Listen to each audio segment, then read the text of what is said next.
Lastly, to my friend Charlie Kirk. Rest now, brother. We have the watch, and I'll see you in Valhalla.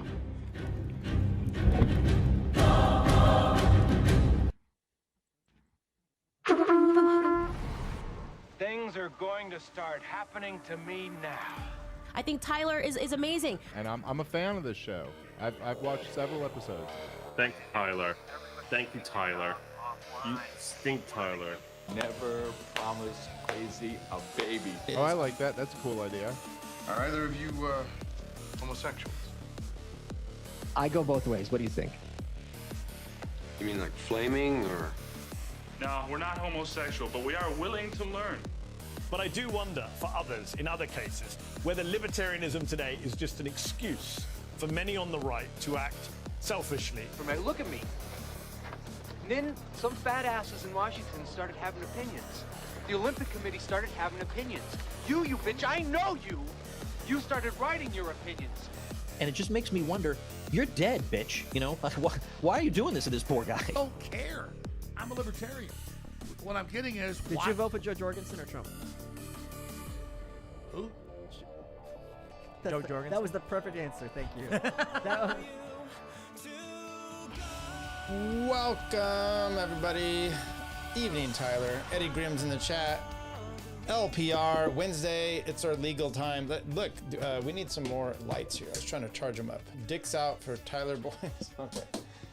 And by the way, that intro music, we'll give it credit. That is the Tim Pool. There you go. Why do I use this song? It is so stupid. I really dislike this song, but I never get copyright strikes for it. So there we are. LPR episode 269. Wacky Wednesday coming to you. I hope everyone can hear everything just fine. I wanted to go through some legal stuff, but what I think we're gonna do instead is call out some idiots. We just got to keep doing this. By the way, I have this I'm in this beer club, and they have the worst beers, and I got to just stop. This is a West Coast Pilsner. I don't even like that. Let's try it. Oh, that's trash. Yeah, that's not good. But here we are. Okay. Hope you had a good weekend. It's Wednesday. We're coming to you. We've got, let's make sure all the stuff here. Cam 1 with the chat. There we go with that. How about the Cam 2? We're solid there. Bum, bum, bum. Okay, there we go. So now what I'm gonna have to do, because I didn't do it in the first place, is set up these browsers. And let me just double check how that's going to work. Hang on, people. Hang on. Okay, I think, there we go. We're going to talk about Josh Hammer a bit. I hope everyone's well out there. Okay, so this is what's been fascinating. And by the way, I can't say this enough. By the way, Candace Owens is starting to be like must-watch TV. She gets 1 million plus 1.7 I saw yesterday. It's like every show is like that. And she's dropping bangers. So I mentioned this the other day because people were freaking out. And by the way, we're going to start with some stuff, and I'm going to stop saying by the way, and then we're going to move on here. But she's dropping some things. She said the other day, look, Turning Point USA, and I told you at the time, I'm like, I think she's holding back. She has receipts. Otherwise, she wouldn't be making these comments. And so she's got she said, Turning Point USA, you do the right thing, or let's, why don't you deny? I don't know, she had some claims about Charlie and Israel stuff. And she's like, let's go for it. You know, I'm making the claim. You either call me out or we'll drop receipts. And then she starts dropping receipts, and people are like, no, it's fake. And then it's real. So we'll talk about that a little bit. But what I wanted to start with is here, there's a few things. Here's what my week has been. So I watched We the Fifth podcast with Megyn Kelly. Okay, and I'm going to play a clip from that. Coleman Hughes has on Dave Smith. That was a long one. And people are up in arms about some stuff that are Coleman. I did not think Coleman was great, okay? And the best thing about him was he was not antagonistic. He did try to do some stuff here. Now, I saw the whole way. I'm watching this. I just know they're going to get into Israel. And so starting out from the beginning, I can see Coleman Hughes is trying to set Dave up methodically going through there. And it just doesn't work. It just doesn't work. And then he tries to use this hearsay thing, which we can get into that if you guys want to know truth about how evidence works. Everything is hearsay. Wesley Clark's comments are hearsay. You've got to bring him into court and actually have him testify, okay? If you're going to say that. Writing a book is not court, so the standards are much different. You don't have to have someone on, you can have someone on the record. It's good, I'm imagining, to have, legit sources. And then there's this thing with this memo, and if you guys don't know all about this, you can go back and watch Dave's, just go to his timeline. There's stuff going back about Coleman Hughes and this memo. Now, what's crazy is I got a guy online and he's like, the memo's fake, prove to me it's real. And I'm like, have you looked for it? And he comes back and he's like, well, that's a stupid response. I'm like, well, it's a stupid comment. You claim that this memo doesn't exist. However, everything that happened from there did exist. It's called res ipsa loquitur, if you want to do it in the legal terms, which is it's not direct evidence that something happened, but it's obvious something happened, which is there's a claim of a memo of doing these 5 countries. These 5 countries get taken care of like that. Okay, there you go. It's not direct evidence, but it's evidence of how else did it came about. It's evidence towards it. It may not be, you're pinpointing the person on there, but you can still use it as part of your claim. Then you add on other evidence, which is Wesley Clark's comments, what's not. Rootless Redneck says, Hughes has an NPR voice, can't listen. Look, he doesn't speak Ebonics, so therefore, and by the way, that was one. Then Dave Smith had on Nick Fuentes today. That was good. I listened to that. And it ties into there, which is Dave did admit, because they went over some personal stuff, the beefs that they had. I thought Dave did a real good job of covering all these little things and letting them hash it out. And he did it in a better way. I've commented on Nick Fuentes. We'll see what Nick does when he goes back home if he bitches out like he did with Candace. Candace was antagonistic to him. I get that. He was pushing, but then push back. Don't act like you're just taking it on the chin and then you go back and you bitch and complain in your own little mom's basement. You're there in front of him. And so, are you a man to stand up or not? So there was a good conversation today. Now, what Dave, I'm going to tie it in here with the Coleman Hughes thing is Dave's like, look, people do have me on shows because I'm sure that they feel like it's safer to have a Jew talk about Israel in an anti-Israel sense. He's like, I totally get that. It's like a little privilege thing. Coleman Hughes, you listen to him, and the conservatives love it because you've got as Joe Biden would say, a smart, clean, articulate black man. That's what he said about Obama. I think that's a direct quote. And then you go, oh, look, he's now they've tried to say those things. And then there's Thomas Sowell and the whatnot, which are just brilliant people. Okay, so Coleman Hughes comes on there and he's got this. So he's a smartish guy, but he's not super brilliant. He does. And by the way, I'm going to try to say not by the way anymore. I've criticized his videos before when he puts them up because they're edited. Now, this wasn't edited. This was, that I can tell, it was cut from start to finish. It was an interview, but he does have his notes there. He's got to have his notes. He usually reads from a teleprompter. It's not your Dave Smith, if you want to compare that, where Dave just goes off the cuff and it sounds like someone maybe has written it because he can do quality work like that. Anyway, so does Coleman get a little bit of a pass from your just your cucks on the right, or even the left that want this, pro-Israel? They're like, oh, look at this, it's our token black. Yeah, so in a sense, Coleman's smart, but he's not brilliant. I mean, I didn't think he took Dave on at all there. This was the first time I've seen a lot of people start saying the memo was even real. So there you go. So you've got this. First of all, so our boy, let's see if I could actually find this here. I wasn't expecting to pull this up, but I think we can actually do it. Mark Vestibule. So he asked me a question. It's down deep in my, and I'm getting a lot of these things. These guys like this guy. Is this a serious question? Okay, who cares? And then they just go on, and I just don't really care to keep playing that. Mark Vestibule, where'd your thing go? There we go. Okay, let's take a look here. Okay. So maybe we'll play the clip to begin with. Let's start with this clip. It was the one I was going to start with, but we will start with this nevertheless.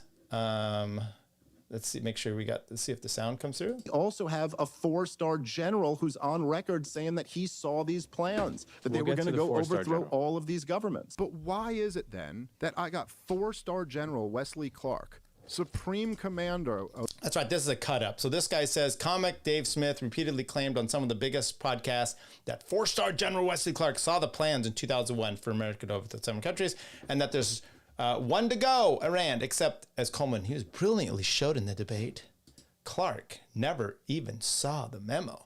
Now, okay, so they go through this stuff, but the problem is there's Wesley Clark himself saying he was talked to about the plans, and I think he maybe even admitted about the memo. Now, Mark Vestibule here says, Tyler, what do you say that it's called in court when someone recalls something with an error, but that error is irrelevant to what's actually being recalled? And it's basically, is this a material mistake?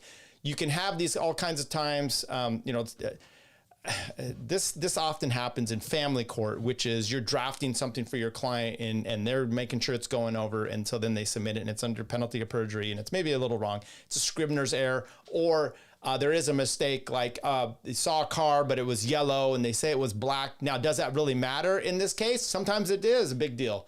Sometimes it doesn't make a big deal, and that would be an immaterial, or it's not material to the actual fact.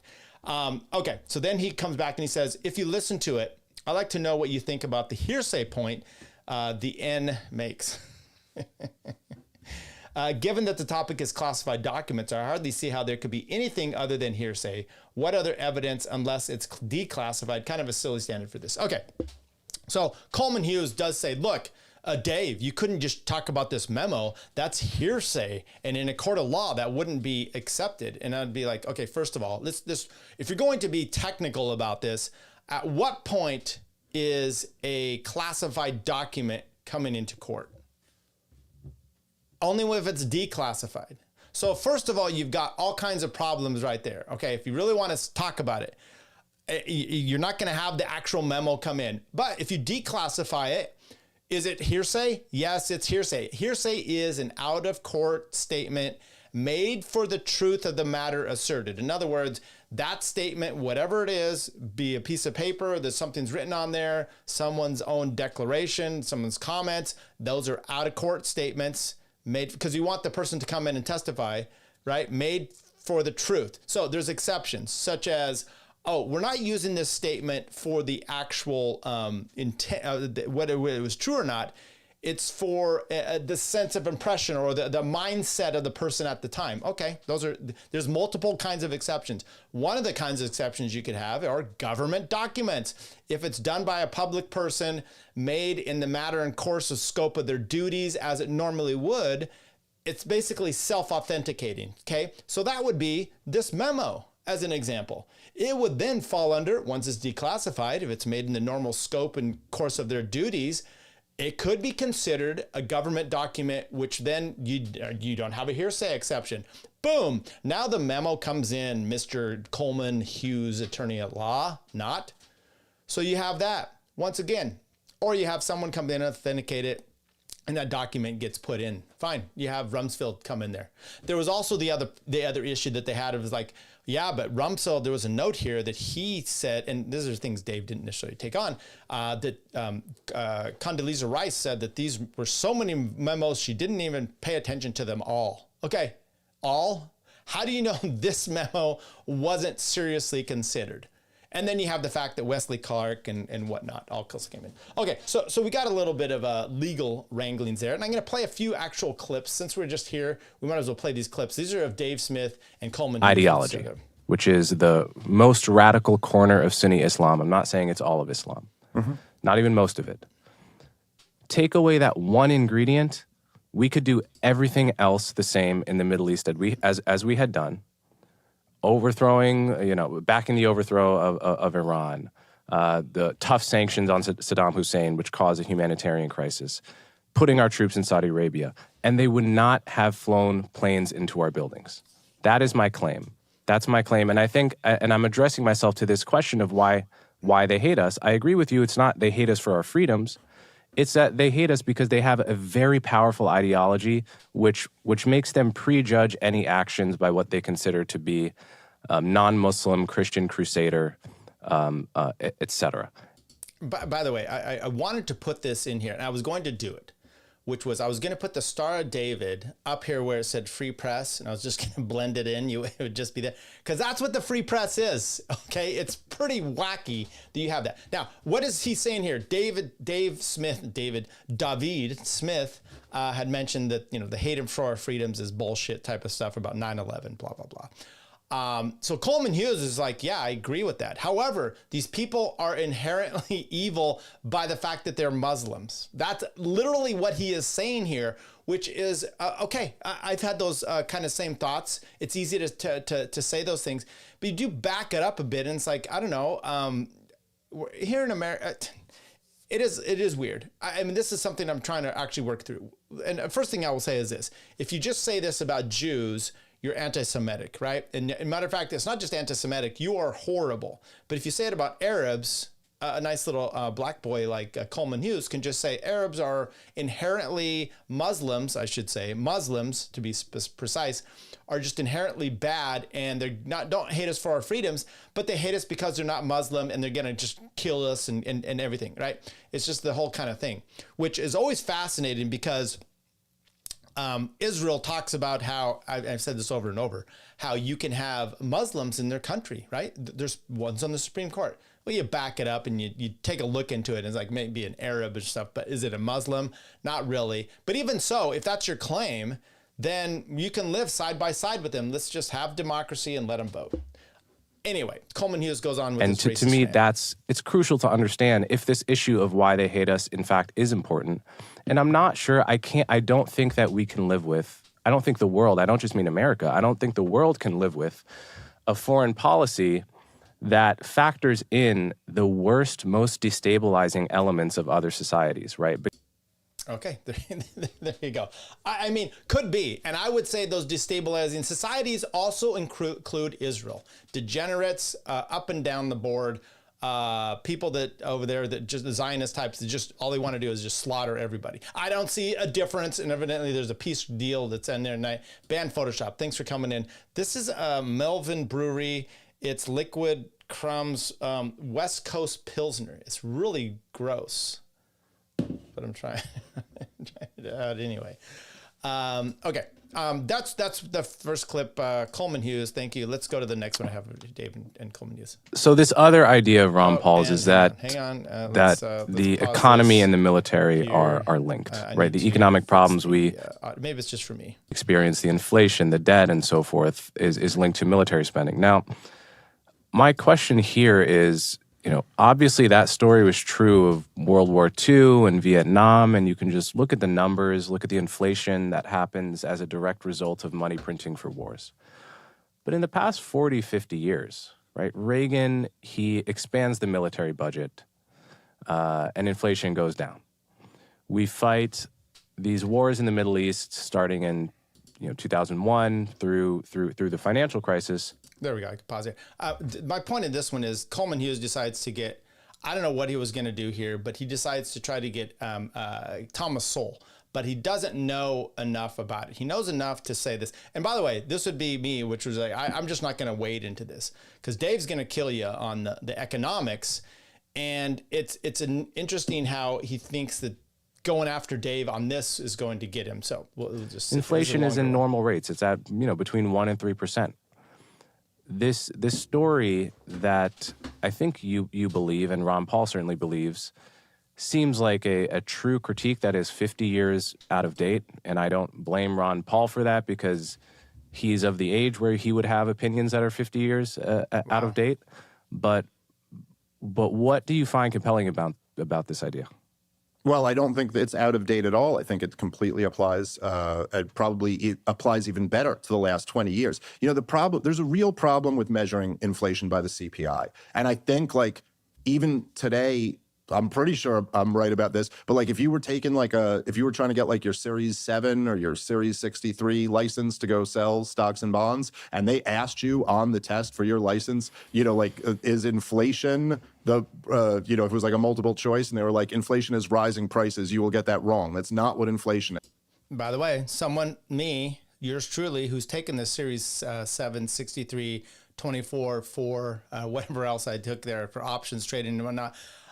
Dave's correct. Now, I don't remember that question was on there. But yeah, inflation is, as I'm going to say right here. Inflation is an increase in the money supply. It's more money chasing fewer goods. And so if you want to measure, say, the prices going up, the problem with that is that there's just, like with anything else, there's a lot of factors going into it. So like, for example, if you raise the minimum wage in a state and unemployment goes down, that doesn't prove that raising the minimum wage lowers unemployment, because it might be that 3 new factories came and opened up in your state, and that's why employment went down. So there's lots of factors leading into why prices go up or prices go down. But the point is, it's still inflationary. So like, in other words, right, if let's say you had an economy where you were about to go through a steep recession and prices were going to drop by 50%. There was going to be a massive deflationary event. And then the government just like doubled or tripled the money supply. And so prices didn't change at all. You could sit there and say the CPI didn't change at all. I get that it's multi-causal. But that infusion of cash still created a huge amount of inflation there. So no, it's not a theory that war spending, drives the debt. It's a fact. We're spending trillions and trillions of dollars, and this is all being added to the national debt. How important? And the point of this clip is not to, because this was early on here, the point in this clip is not to show that Coleman might not understand legit, Mises type of economics, okay? He's not a dummy, okay? The point of this is to all of it, and like I said, to the build up, and maybe I've misstated it the first time, it's not to necessarily set Dave up, it's to support the Israeli occupation and war. Everything here. So here, one of the base floors you have here is to say how war is good. It's good for the economy, Dave. Don't you understand that? Not to mention the fact that in the untold, unseen, deaths and toll that it takes on families and whatnot, because hey, the overall economy is what's moving along. And look, it's not the economy; it's the economy. Stupid was stuff we've done to with elections for time and immemorial. But it's also economy. If you're feeling it right now, this is Biden. He's doing Biden stuff, which is, look, you can't afford shit. What? I don't know what you're talking about. The numbers are great. Look at the the GDP. I don't know, whatever you do to measure how the country is doing health wise economically, right? He's claiming it's good. And matter of fact, the more war, the better. That's what Coleman Hughes is saying here. Let's get to some of this quicker.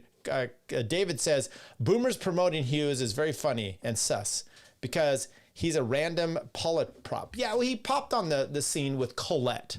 Okay, Colette a few years ago writing stuff, and he was taken seriously because he wasn't a in the bag lefty. Okay, so he had some of these other things. Now Colette is come out to have been it's worse than the free press type of stuff. The stuff that they put out about Israel is just wanky, and I think they were really bad on COVID. But before that, some of the woke or the other things, it was fine. He wrote with them, and then he's met with the free press. He gets propped up by a few, I'm trying to remember some of the other black, like economists and philosophers type of thing. And then Barry Weiss, obviously, the Fifth Column, they've really done.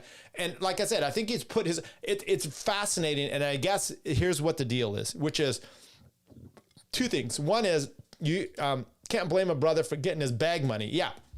So how do you start this? How do you become popular? Well, you've got to dedicate nothing but your time for this. Dave Smith has actually described, and he did it in this interview, about how his came about. He was doing comedy, finally got enough money to just scrape by, so he was able to do comedy. He's in the clubs at night, and during the day he's bored, so he's reading books. And then it took him time. I mean, dude, he was doing podcasts from 2011, and this is where he's finally at. Coleman Hughes is blown up out of nowhere. And it is sus. It's like that Bryn, whatever person we talked about last time, who should get shunned. And there was a clip of him not knowing what the fuck he's doing. Turning Point USA, in my opinion, is going to go down. And I'm perfectly fine with it. I didn't care about it in the first place, but I think it's perfectly fine if it goes away because it was only there because of Charlie Kirk. And if you watch any of the debates and stuff with Charlie Kirk, he was the reason that place with it, and it's in shambles now. And I think it's going to go screaming down like a burning plane on 9/11. Okay, let's continue this. How important can that fact be?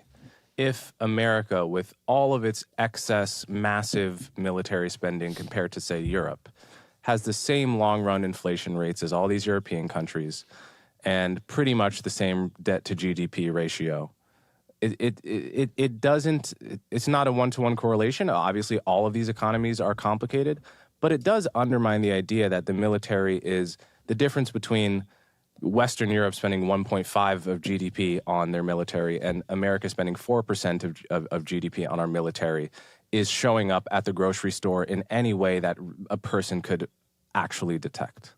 No, again, that's just not right. I mean, it's not the case that, like, if you're getting drunk and getting behind the wheel of your car and you go, oh, but my neighbor's shooting up heroin and getting behind the wheel of his car, and it seems like we have the same outcome. Why do we have the same long-run inflation rates as all these European countries that don't have empires? Typically speaking, they've embraced more generous welfare states than we have. They have big government of a different variety, and that also requires money printing. And by the way, that was not a genuine question from Coleman Hughes. He was trying to do gotcha there. Oh, but then why? Well, here's a fucking answer. We also kind of act, at least to some degree, in uniform. I mean, the central banks of Europe and the United States of America do, coordinate quite a bit together. But yes, you're right. It is absolutely the case that America has embraced more of the militaristic big government, whereas the European countries have embraced more and even in the case of America, our spending is, 1 part military, 3, 4, 5 part welfare states. So 100%. So it's, okay. Yeah, they're all huge. They're all huge drivers of this. But like, look, and I'm as against the welfare state as anybody you've ever talked to, Coleman. Like, I can assure you that. But there is a difference between paying for grandma's hip surgery. Like, we could reduce military spending to 0 tomorrow, and we would still every year be increasing the debt to GDP ratio in this country. So to me, the idea of focusing on it. Yeah, but is military spending, does it include foreign aid for their militaries? NATO, all is that. Like a firefly to the sun. Oh, if we're talking about issues like in inflation and the debt. No, I mean, look, it's not a firefly to the sun. I mean, yes. I'm exaggerating slightly. No, but not even slightly. No, it is. To the sun. I mean, it's kind of like a third of the sun to the sun. So yes, there are other sections that the entitlement programs are slightly bigger, but that's it. After that, it's I guess interest on the debt now might be overtaking it, but then it's the military. We've spent something like $20 trillion since the collapse of the Soviet Union. And that's a huge driver of the $37 trillion. But you are absolutely right that with the it sounds interest huge when you don't include the biggest GDP in the world in the denominator. Yeah, no, it sounds like a lot of money for the government to be spending, which is currently $37 trillion in debt. It's not the GDP isn't spending money on defense, right? It's not. It's the government spending this, and they do not bring in enough money. The spending numbers only have meaning in comparison to the denominator. No, I don't know if I don't. Yeah, it's true. Okay, so do you want to move off this? Do you want the last word? No, he doesn't want the last word. Look, let's hit this real quick here. JC's in the chat.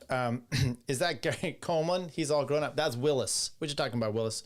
They look more like Willis than Gary Coleman, in my opinion. Okay, we're gonna hit one more of these Dave Smiths. So this other. Hang on, not that one, Coleman. Why don't you just is big enough or powerful enough to get America to fight an entire war that we would not otherwise have fought? Is to me ridiculous. And now I'll give you a few touch points. During the entire George W. Bush administration, the Israel lobby spent $17 million lobbying Congress. Now that might sound like a lot to me. Okay, this clip is kind of what everyone was talking about, because this is where he comes in and he's like, Israel is not the reason. We don't do these things on Israel's behalf, okay? And the Israel lobby really doesn't have much. And it was good, and this was contentious back and forth with Dave actually nailing him down on books by Mearsheimer and some other stuff. So anyway, this is the last one we'll do on these two, and then we'll move on. You It is absolute chump change on the scale of domestic lobbying. To put it in perspective, the tobacco lobby spent $200 million, so more than 10 times that amount over the same time period. And they couldn't even stop Congress from passing a federal tax hike on cigarettes in 2009. Now, during the Obama era, the Israel lobby spent $30 million, and they were outspent by the dentists. The dentist lobby spent $32 million. This is all according to OpenSecrets.org, which is usually the standard source people go to for such figures. This is, again, not to repeat my favorite phrase, but like a firefly to the sun when compared to the $2 billion, for instance, that Wall Street spent lobbying Congress, and they couldn't even prevent Dodd-Frank from being passed. So the idea that the domestic Israel lobby could get us to fight an entire war that we wouldn't otherwise have fought at the same... Here's the problem with this argument, which is money equal influence. I mean, look, I will say this. Yes, $7,000 is being paid out there, you know, to trying to propagate to the masses. But there is a lot, and even the AIPAC, you've got to wonder why so many of these, and it's the easy thing to say is like, oh, they're bought off. But you hear a Ted Cruz, he's taken that money gladly because in his heart, he believes the Bible instructs him to be a shill for another country. It blows my mind, but it's out there. So if you're that guy and you have some sort of dying dedication that you'd probably do for free, the amount of money that goes in is not the only way of showing how these people are their will is being bent. Plus we have Epstein. Maybe it's not so much money influence, but it's other ways of using this influence. So this little thing here that he's going off on, I don't necessarily big enough believe it. or powerful enough to get America. Spot. Motherfucker. Okay, let's go into here. The movie in the middle. They failed with $2 billion to prevent it being passed. I think you're the one who's missing the firefly for the sun, or whatever your analogy was in that case with the big banks. Yeah, it's like, look, man, you could talk about these people who like get, contribute tons of money to candidates in Washington, D.C., and then point out the one area where they didn't get the policy that they wanted, or they didn't get their A plan and only got their B plan. Okay, but then if you zoom out, you can look at how the whole system is rigged in their favor. They get free money and then lend it out to the American people. I think it seems to be working out pretty good for them rigging this system. But onto the Israel lobby thing. I mean, look, again, this isn't refuting any of what Mearsheimer said. Mearsheimer simply claimed that because you're talking about AIPAC, and he's talking about the entire lobby. No. Those numbers I gave were the entire pro-Israel lobby, of which AIPAC is something like half. Okay, fine, but okay, so fine. I've done some looking into the funding stuff and what they say, you know, we give to Israel or whatnot. And it doesn't include a lot of the AIPAC. AIPAC is not FARA, so I know it has to go through Open Secrets and there's some stuff in there. I am not buying Coleman, just basically what he says here. It's hearsay. He brings some solid evidence. Show me this, put it up on the screen. I'm not necessarily buying that that's the sole amount of money that they're influence-wise. Plus, what's under the table, who's under the table, who's got you filmed under the table, that kind of stuff. But you're talking AIPAC and the American Enterprise Institute and the Washington I'm talking Institute about for every organization that's listed under the pro-Israel lobby on Open Secrets. But what he's talking about for most of the book, which is really what I'm always hammering down. I mean, look, there's no question like AIPAC supported the war and some of these... By the way, like, subscribe to this, and don't forget to join us on Substack. We're going to do another watch along. Okay, so you got to go there. We're going to end up putting it out. You know what I should be doing?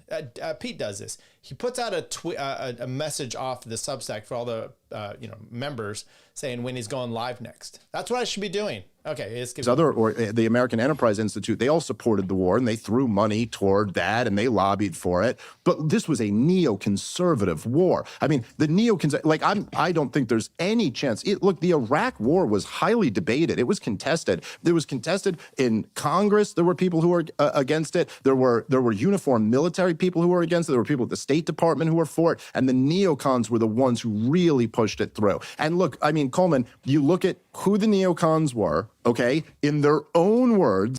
And by the way, I'm somewhat curious as to why it matters, right?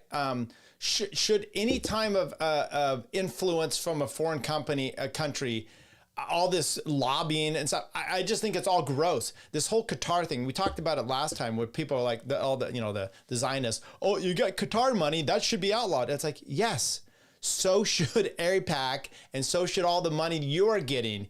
By the way, you're treasonous. It blows me away. Patrick Shout says, Dave Smith confirmed for Tower Gang tonight? Yes. Yes, he is. They have deep loyalty to Israel. Every last one of them has said in their own words that they have a deep commitment toward Israel. They're writing all of their policy papers through the 1990s on how we have to overthrow the government in Iraq as part of this clean break strategy on behalf of Israel. And then they are all of George W. Bush's men. Literally, once the towers come down, George W. Bush is in the White House.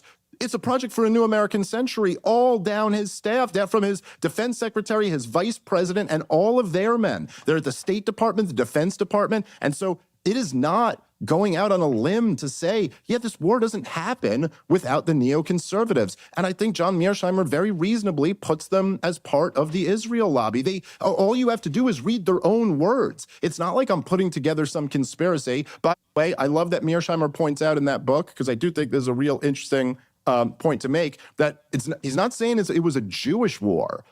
Like, the Jewish people in America actually opposed the war in Iraq much more so than just about any other group. I think the polling data was they were way out ahead against the war in Iraq. I forget the exact numbers. Yes, but then you can't call him an anti-Semite. You can still do it. Yeah, you can still do it.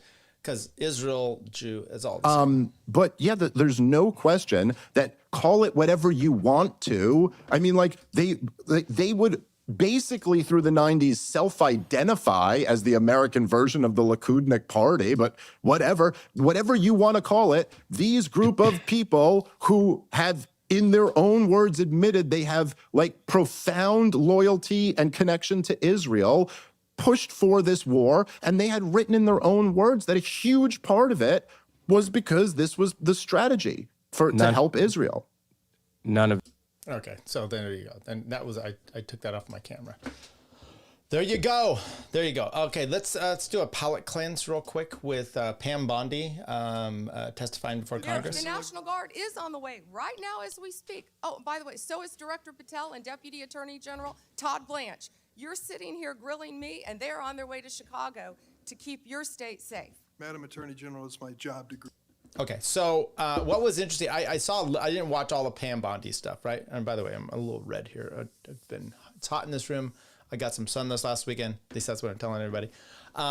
Pam Bondi, I saw Glenn Greenwald was doing a breakdown of, he said basically she had a response for everybody that was going to canned, and it was kind of a like that, an own the libs type of comment to each one of them, bam, bam, bam, and didn't answer. And he's like, she's not very bright. I've just come to that realization. I'm like, I've been there since she was first nominated. It was brutal to watch. So she's really not smart. Okay, let's go to Megyn Kelly. Let's see if I could do, does this one work? Oops, that's, hey now, see if I could get this one in.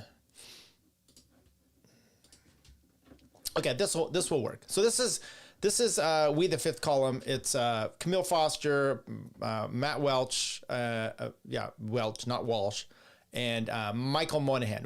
By the way, they were very instrumental in kind of getting me into this space. And, when I was first listening to them and got me into anarchy and the libertarian stuff, and I just absolutely love them. Michael Moynihan was always one of my favorites, especially with his stuff that he had with the Cold War and his, all that kind of stuff. So really good. But I did a breakdown of him, and I'm trying to remember who it was with them critiquing Dave and some other stuff, the Israel stuff. And it was horrible. It was embarrassing, actually, for him, because he's been working with the Free Press. And by the way, it's so odd when you are so good on so many issues to all of a sudden have your mind kind of melt. By the way, Michael Moynihan was instrumental in at least two different people of finding out that they plagiarized. Okay, he went back and found their pledge, and so he's very attention to detail type of stuff. So this part is going to be fascinating to me. Do all these people like Pam Bondi and Megyn Kelly have the same plastic surgeon? By the way, if you watch this one, which you can over on Substack, JC, that comment was subject courtesy of JC there. If you go watch that, they talk about that. She says she doesn't do plastic surgery. She does Botox, and then she does some sort of laser thing that peels her face once a year. It's a pretty expensive little process, makes your face feel like a baby's buttocks.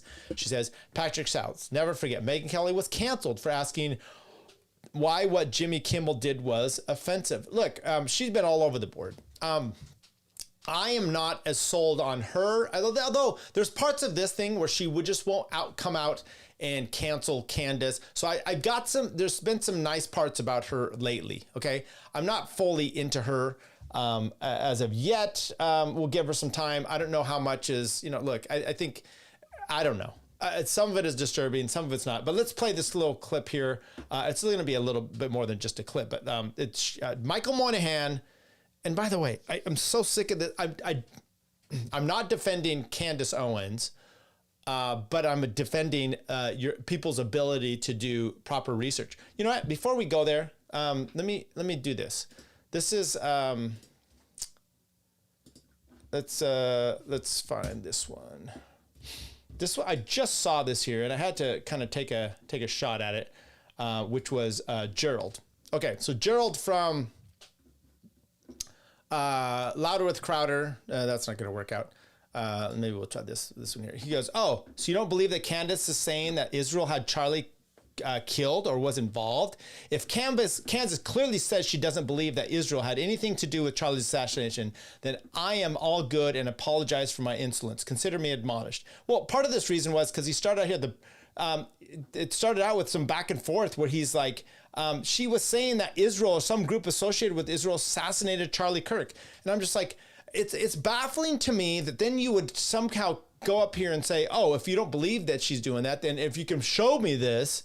And it's like, bitch, it's on you. You're making the claims. If you're making the claims, it's on you to show the proof that that's the situation, right? Dave Smith, hey, you know what? Wesley Clark made the claim. There was a memo. He referenced this memo and then the clean break and all this stuff. That's how that process is done. So here's what actually Candace said yesterday, and I'm going to play this here real quick. Once again, by the way, I am telling you, go watch her stuff because it has been, I said yesterday when she dropped the text messages where Charlie Kirk is saying, I'm no longer pro-Israel with Josh Hammer, who's been out there all over. This is the reason. So people are like, oh my God, her friend, she's dropping, personal text messages, group chats. How can you do this?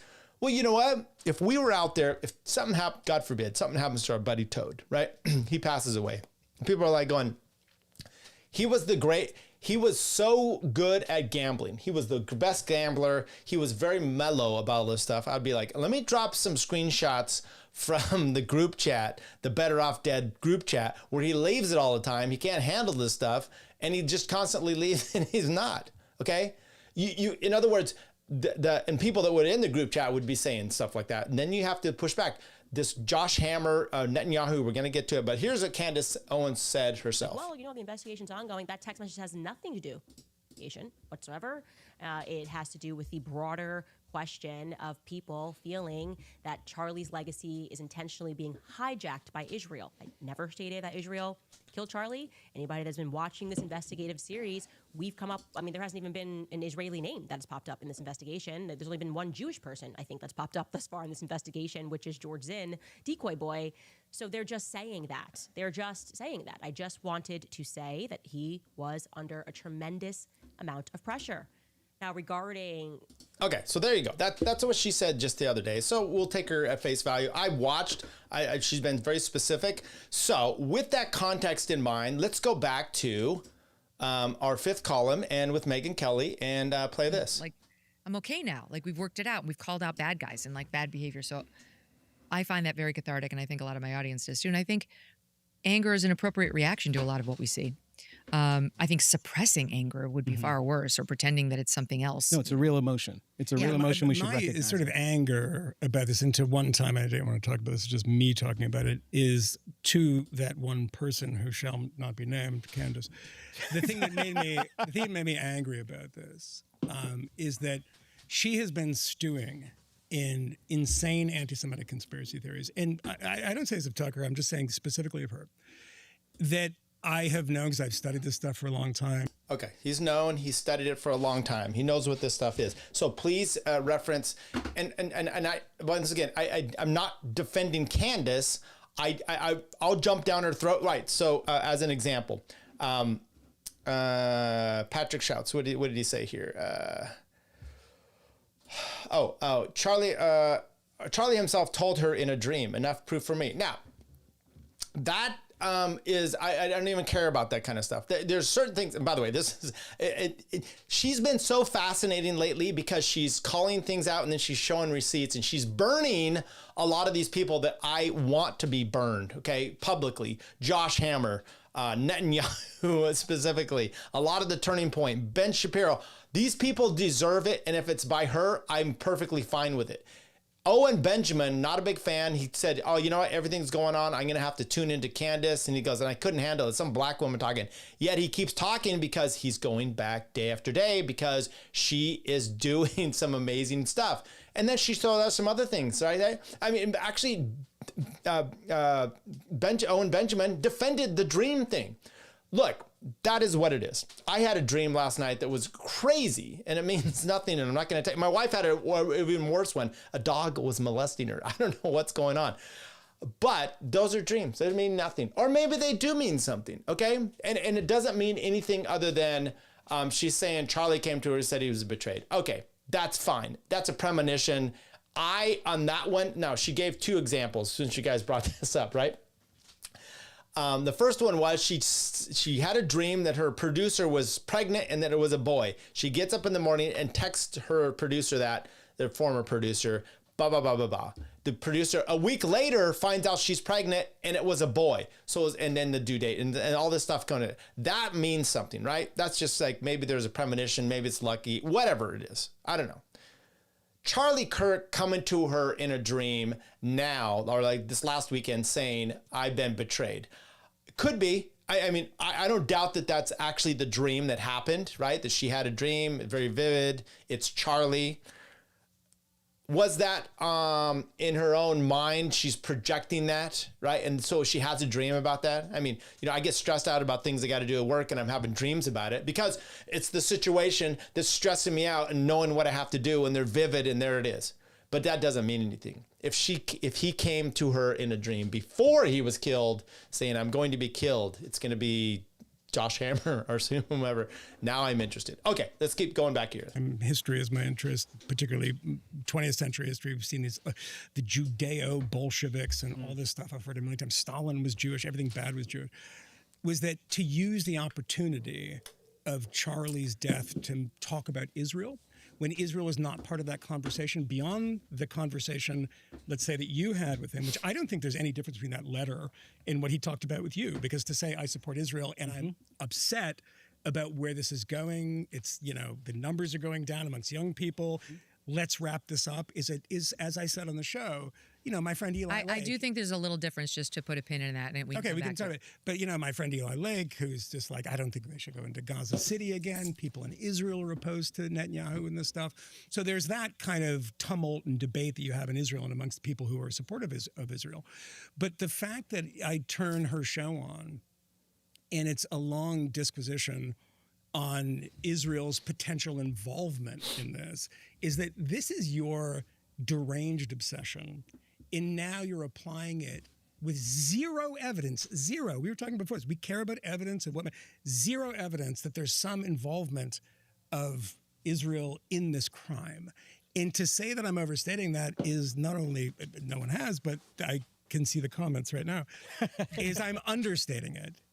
I've watched this stuff and I'm blown away by it, particularly because she's up in the top 10 of these podcast charts too. Yeah. In this disgusting stuff that is just Jew obsessed. I'm sorry. She is Jew obsessed. And I could make a 2-hour clip of her talking about what's Jewish and what the Jewish people are doing here. Not Israeli people, talking about Jewish people. Not true. Not true. A lot of that is bullshit. And so at some point you got to go like, oh, she's obsessed and it's she's tying all this stuff into the assassination. And why would she talk about it? Why would she talk about it? Well, you go to maybe this. Israel Prime Minister Benjamin Netanyahu's first comments on the death of conservative activist Charlie Kirk came shortly after Kirk was assassinated in Utah in September 2025. In a statement posted on X, September 11, Netanyahu said Charlie Kirk was murdered for speaking the truth, defending freedom. A lion-hearted friend of Israel. He fought the lies and stood tall for Judeo-Christian civilization. I spoke to him only 2 weeks ago and invited him to Israel. Sadly, that visit did not take place. The message was the earliest public reactions from a world leader and framed Charlie Kirk as a staunch ally of Israel. Netanyahu reiterated these sentiments in a video statement, calling Kirk a giant, a once-in-a-century talent who defended blah, blah, blah, blah, blah. So here's the actual news thing, because this took place. I want to say Israel Prime Minister Netanyahu mourns the death of Charlie Kirk, calling him an extraordinary friend. We are shattered first as human beings, because a great human being has been taken from us. He was an extraordinary friend. So let's just take a look real quick. And by the way, this is the reasons why Candace and others, the Jews thing, the Israel thing came into with September 11th. So this was into, the 4 was because of things like this. Let's go here. This is 4 minutes. So this lady, let's see. I want to get to the actual, there we go. Let's go to Netanyahu here. Okay. Benjamin Netanyahu in focus now. Prime Minister, you have your own memories of Charlie Kirk. Please share them. Well, Harris, before I do that, I have to say that we're just heartbroken. Myself, my wife, my family, my son, actually, on his 2019 visit to Israel, had lunch with him and his wife, Erica. We're shattered first as human beings because a great human being has been taken from us. Was an extraordinary friend. He said, he wrote me a letter on May 2nd this year. He said, one of my greatest joys as a Christian is advocating for Israel and forming alliances. By the way, the important part of playing this is because this is disgusting. It's no different than Ben Shapiro. I'm picking up the bloody microphone. It's no different than Josh Hammer going on. And the first thing he's talking about, the tweet he did like minutes after Charlie Kirk was shot, was to mention Charlie Kirk was going to promote my new book. And he just talks about his book over and over and over. Okay, you're putting yourself into the mix here. Benjamin Netanyahu, this was like immediately after. Then and it was so weird that because it's not just saying, hey, Charlie Kirk, this, but let's listen to this letter that the snippets that he wants to read to defend Judeo-Christian civilization. A few weeks before the tragedy yesterday, I called him and I spoke to him and I said, please come to Israel. I invited him to Israel. And sadly, that visit will not take place. But he was a defender of our common Judeo-Christian civilization. He was unbelievably excited to walk in the footsteps of Jesus here. He valued our bond, the bond between America and Israel. Jesus? You mean Christ? And if you guys, I mean, I don't want to say Antichrist is what you believe. He did so many things to defend free speech. He had his truth. He stood up for it. But he said, you can come and debate me. He invited that debate. He certainly didn't invite the violence, the horrible violence that tried to silence him. And this is a worldwide problem. The people on the extremes, the Islamists, the radical Islamists, and their union with the ultra progressives. There you go. That's enough. I just wanted to get to where he then blames Islamists for the death of Charlie Kirk. So the point I want to make out of it with Michael Moynihan is, look, I'm all over this. I've taken this down. I am a scholar with all this, and she is rabid on anti-Jew, not anti-Israel. Okay, well, the Jew that she was anti on was Shmuley or Botok, or one of those rabbis that was just one that was on her show, the other one that's selling dildos. Once again, I'm not trying to defend her. I'm trying to put you up against. It's like Salfadin Amos, right? When he got in my DMs and was upset, and I'm like, you quoted the wrong. You had the wrong person. Okay, I said you were lying about it, and you know what? I took that back and I just said you were really bad at research. And then you guys want to go get all, jerked up about this guy's work, and I'm like, I don't know, maybe he sucks at everything. It was such an easy thing to do. He took some sort of blog from Australia. That was his point. I'm going off here a little bit, but I wrote a Substack. If you go there and check it out, I know there's a lot of fans of his. I know Kinsella was just on a boat with him and Hoppe, and they're all, sitting around and having a good time. Good for them. Good for them. Wonderful. You spend your Bitcoins as you would like it. Shill any way you want. But when you suck at something, he came at me and said, I didn't lie and I got the wrong person. I'm like, okay, so it's not the wrong person. So what was it? Well, here's a blog I found in Australia. And I'm like, Australia, what the fuck are you even talking about? You're talking about America, Michigan in the 1800s, early 1900s. And I don't need to get into all this stuff, but it was pathetic. And then I'm like, hey, why don't you come on the show and we'll talk about it? And he's like, yeah, it's fine. The dude's a big wanker, okay? But you know what? We agree on Israel thing. I just think he probably hates Jews, whereas I don't. And so there you go. Sue me for that kind of stuff. That's how grifters work. They're going to profit off literally anything. Plot thickens. Yes, it does. Okay, do we have anything else here before I have to get gone? Let's take a look. It's almost time for me to get going here. I think this is what's interesting. Let's talk about Josh Hammer. So he had some tweets here. Jew hatred is inherent in the European DNA. Europe will never change. Jew hatred is inherent in its collective DNA. I am Jewish, proudly. I advocate every single day for the life of Jewish people. I'm just looking for someone who wants to advocate for America. That's really all we're looking at here. Let's see here. I have some, let's take a listen to this one. And Candace Owens, folks like that, who were saying that, Charlie was turning on Israel. He was ready to sell them out and renounce his life's work of sincere and genuine friendship with the Jewish people and the Jewish state. But this letter that he wrote to Bibi Netanyahu, Chris, literally begins. The first sentence of the letter is, I'm paraphrasing here, but it's a close paraphrase. As a Christian, one of my greatest joys in life is making friendships with the Jewish people and defending the state of Israel. That's literally the opening sentence of this letter. So Charlie was simultaneously very critical of Israel's handling of the PR war, which, by the way, I've been critical too. Israel is really not good at this, to be honest with you. So he was critical of that while offering very friendly advice from a genuinely principled place of sincere, biblically, theologically grounded friendship. Charlie was an amazing friend of the Jewish people, an amazing friend of the Jewish state. There are some horrific bad faith acts. Could be. The problem you have here is he's dead. So we don't know, right? And so a lot of the pushback that Michael Moynihan says is racist or anti-Semitic is really just trying to fit the narrative right, okay? And then the problem you have, let's see if I can actually find it here, is the there's the text messages from Candace. Here we go. Let's play this one here. Jewish donor, $2 million a year because we won't cancel Tucker.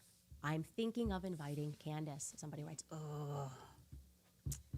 Charlie writes, Jewish donors play into all of the stereotypes. I cannot and will not be bullied like this, leaving me no choice but to leave the pro-Israel cause. And somebody writes, pro-Israel cause. So then people are like, okay, let's finish this off. Donor writes, please do not invite Candace. That might feel good short term, but it's not good long term, in my opinion. Like all groups, you're going to get a wide variety of opinions. That nasty free will thing that God bestowed on us makes life frustrating at times after the dust settles a bit, maybe. So again, this is for... Okay, so there you go. And then here is confirmation of these tweets. He was asked, I think this may be what you were about to say, Blake. He was asked about Candace before in public, and he would always say, listen, we're friends. He would never say an ill word about her. And if people, tried to force him to do that about Tucker or whatever, he would always be defiant because he didn't want to be morally blackmailed. Exactly. Charlie was loyal to people who had ever been friends to him, whether it was very old donors or just people who had worked with Turning Point. And as long as they were not attacking him, he would, he would not air any dirty laundry or, frankly, any disagreements he had with people. He did disagree with Candace on the Israel issue. He disagreed with Tucker on the Israel issue. But he also recognized Tucker had positions they agreed on. Tucker was a useful voice in the conservative movement on many things. And so he invited him to events, and, they were popular events. And so he would react. Sometimes people would just say, yeah, don't invite blackmail. I want to get to the Independent he was never going. It wasn't the way he was. Charlie, as a path forward, could potentially change very aid. So he about the relationship and suggesting understood that. Okay, I don't think that was the right one. So I was trying to find the Misfit Patriot in there. I was trying to find the one where they. But anyway, Clovet confirms that. Look. So what's the point of all this? It has to do with trying to manipulate your bases on both sides, okay? And this is the problem. And you're probably like, I'm so tired of this Jew shit and this Israel stuff. I wish it would just go away. But we have subversives in our country, and it's important to point them out. I actually would encourage to go watch the Dave Smith and Nick Fuentes. I think it was actually a productive show, 3.5 hours. It was really good. Dave does a really good job of disarming someone like Fuentes. The problem you have, though, with Fuentes is, let's see here, because I posted this. It's a few things are unbelievable. Let's start with this. This jacket that he's wearing here, okay? This jacket is unbelievable. I said the craziest thing. This is a jacket that Debbie Gibson wore on her 1993 Body, Soul, Mind and Soul tour. I mean, look at this jacket. It's crazy. It's got the wrinkled cuffs here. It's a jean jacket. It's just, did someone give that to you? And look at, is he really that short? Why is he so flippin' short? Anyway, is Nick Fuentes really this short? I would encourage you to go watch it anyway. Okay, I think I'm done here. Tune in Friday. We're doing another show on Friday. I'm sorry I didn't get to too much legal stuff. We will continue to try to do legal stuff going forward on our Wednesday show. We're doing Wednesdays. We're doing Fridays every week. Trying to. If not, once again, get on our Substack, because I'm going to do I'm going to do announcements there. Okay, people? We will do announcements there. We'll try to have it so everybody can know when this is happening. Months on end. Once again, I'm encouraging you for 2 reasons. Go watch Candace's show for 2 reasons. Well, 3 reasons, right? 1, to dunk on the Zionists. 2, to get nuggets that you're only going to get where she's getting fed stuff. I mean, that's not only like fed, capital F, but like she's getting, people are feeding her documents and stuff, and it's fantastic. She has obviously connections there, and so there's little things you're getting at, but also there's funny stuff like her saying that Charlie is coming to her in her dreams, right? That's funny. And it's humorous. And then she put out some of her, her theories. And I don't know. Last thing I will say is I really, really hope Tyler Robinson gets one of the best attorneys he can get. And the reason being is because I want the feds to have to produce everything. As an example, she, to her credit, she showed screenshots of a GC. She didn't just write them out on her own Word doc and put it up there and said, this is what they said. She produced receipts. Turning Point had to say, yes, those are from us. People tried to, like Misfit Patriot, tried to make it sound like they were fake. He's such a fag. And so that is it. If this thing goes to trial and Tyler Robinson, and this is the problem of not killing him too, which is you've now got to have a trial over this stuff. He's got to have his due process, and it's in state court. So we're going to see a lot of these things. And you're going to have extracts, hopefully, of his cell phone, and to hopefully look there. We saw this with Karen Reed. You can see when the phones moved. We saw it with Murdoch down in South Carolina or Georgia, of how these trials go, where you can extract things off the phone. Was this manipulated? Was it not? Is this dumb fuck actually texting these stupid things to his furry girlfriend, boyfriend, whatever, tranny, right? Hey, hope you're doing good. By the way, I just assassinated Charlie Kirk. I'm now hiding the rifle in the field. Here are the longitude and latitude coordinates of such said weapon. I mean, it's a little absurd, but maybe that's what happened. Okay, so we're going to have to go down that road and take a look at it and see if that's what it is. Last bits of the chat. I don't know what this is. I saw this on my recommended. Yumna, yes, recommended. It should be there. Like and subscribe for this. Always late. Replays when you close. Sounds good. Robinson's Lawyer will probably be on it like Robert Barnes. Are they actually going to televise a trial? It's in Utah. They do televise trials. So yes. And by the way, welcome. Look, let's just put this up here. I don't know what this is. Look, we do a legal show on Wednesdays. We do a little bit more relaxed show on Fridays. Like and subscribe to us here. Be on the lookout. We are going to keep coming to you. Always enjoy our time here with everybody. And with that said, I think we're out for the evening. We'll do a little outro. By the way, I saw this. Should I play this video for the out? Maybe I'll do this one here.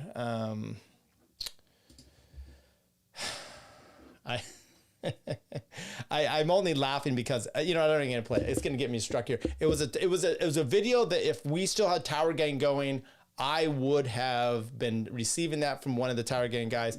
Last thing I want to say is R.I.P. Clint Russell's dad. God bless you. Hope everything's well. If you get this, I'll send you another message. Love you all. Let's see. Outro music. It's not here on the tip of my tongue. There we go. Thanks, everybody. Talk to you next week. Out.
Never mind.